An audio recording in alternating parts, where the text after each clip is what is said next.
Wow, the jury has now heard all of the evidence in the Lindsay Clancy trial. Tomorrow will be closing arguments. I'm going to recap day 21, and don't miss the end of this video where I recap the charge conference because, wow, you'll see. Dr. Gregory Saathoff, the Commonwealth's final rebuttal witness, returned to the stand this morning.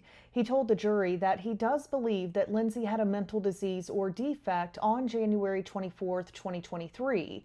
He believes that bipolar 2 makes the most sense, in part because of the severe insomnia she suffered after taking Zoloft. However, his ultimate opinion was that Lindsay still had the capacity to appreciate right from wrong, could conform her behavior to the requirements of the law, and was criminally responsible. Saathoff focused heavily on Lindsay's report that she heard a male voice telling her to take the children with her before taking her own life. He noted that, according to Lindsay, the voice did not tell her how to take the children's lives, where to do it, what to use, in what order to do it, or how to take her own life.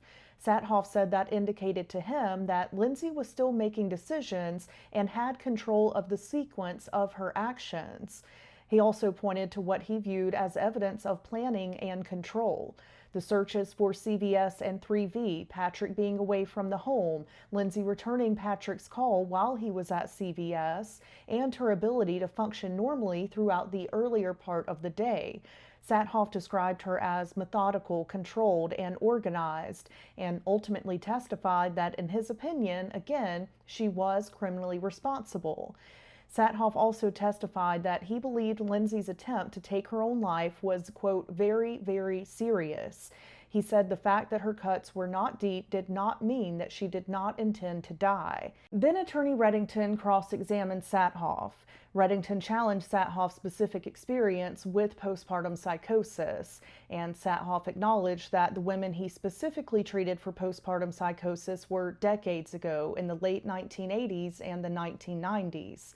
Reddington also emphasized that Saathoff was not brought into this case until 2026, and he did not interview Lindsay via Zoom until over 3 years after January 24th, 2023.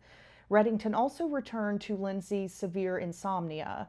Saathoff agreed that she had gone approximately 48 hours without sleep after the Zoloft increase, that sleep deprivation can be used as a form of torture, and that severe sleep deprivation can potentially lead to psychosis.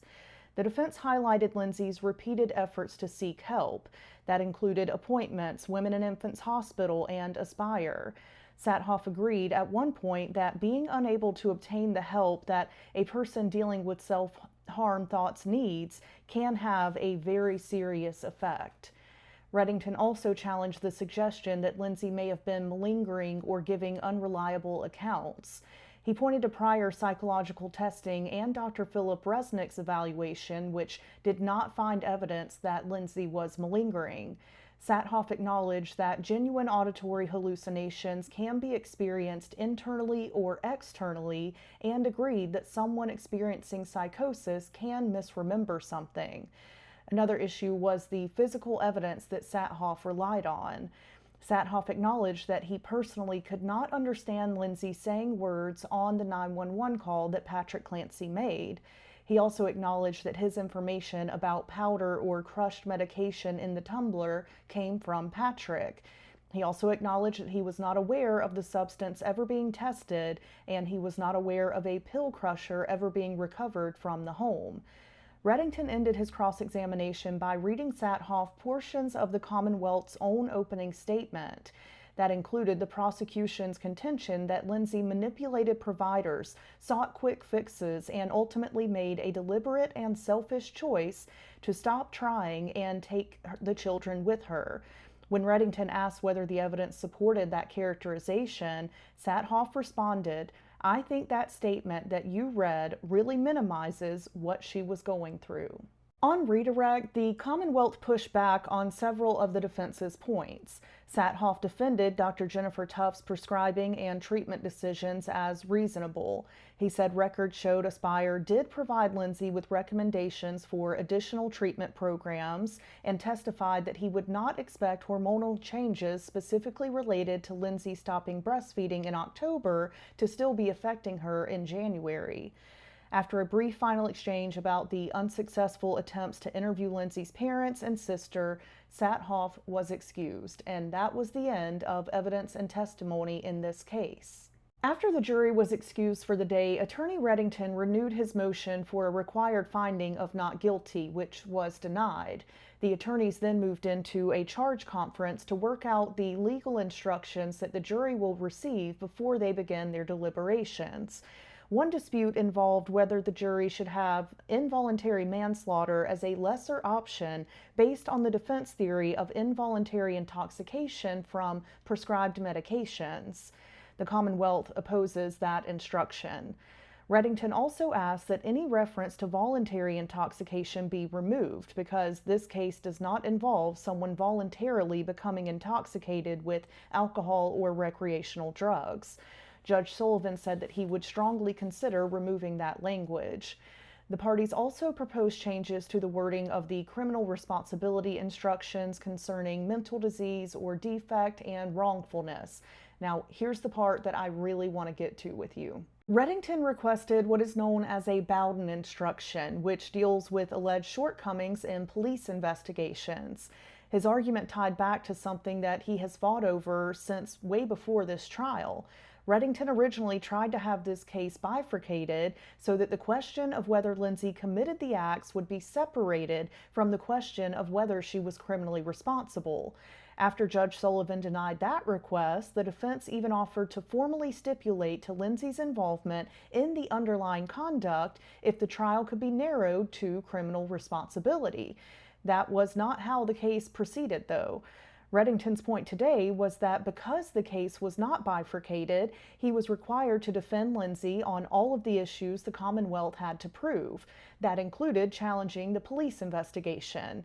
He was very critical of that investigation, saying it wasn't even a lousy investigation. He actually said there was no investigation. He pointed to issues including the bedroom window and screen, questions about blood and blood spatter, and evidence that was never tested. Reddington asked Judge Sullivan to specifically instruct jurors that they could consider significant omissions in the police investigation when evaluating the Commonwealth's evidence. The Commonwealth strongly disagreed. They said that the investigation was done properly and they objected the Bowden instruction request. Judge Sullivan denied the Bowden instruction, but he did not prevent the defense from raising those issues. Reddington will still be allowed to argue during closing that failures or gaps in the investigation create doubt about the Commonwealth's evidence. Under Massachusetts law, a judge is not required to give a Bowden instruction as long as the defense is not prevented from presenting and arguing the inadequacy of the investigation. So tomorrow, the jury will hear whatever the final instructions are, and the central issue will remain criminal responsibility. The Commonwealth has the burden of proving beyond a reasonable doubt that Lindsay was criminally responsible. If she had a mental disease or defect, prosecutors must prove that she nevertheless retained substantial capacity to appreciate that what she was doing was legally or morally wrong and to conform her behavior to the requirements of the law. So now, after 21 days of evidence and testimony, tomorrow will be closing arguments and then the jury will receive their instructions and begin deliberating. Let me know what you have thought about these 21 days. I'll be back tomorrow to recap the closing arguments, and then once we have a decision from the jury, I will bring you that as well. Let me know your thoughts. If you have actually been following this trial, let me know what you would be thinking as a juror. And until tomorrow, and most importantly, rest in peace to the 3 children that this trial has been all about: Cora, Dawson, and Callan Clancy.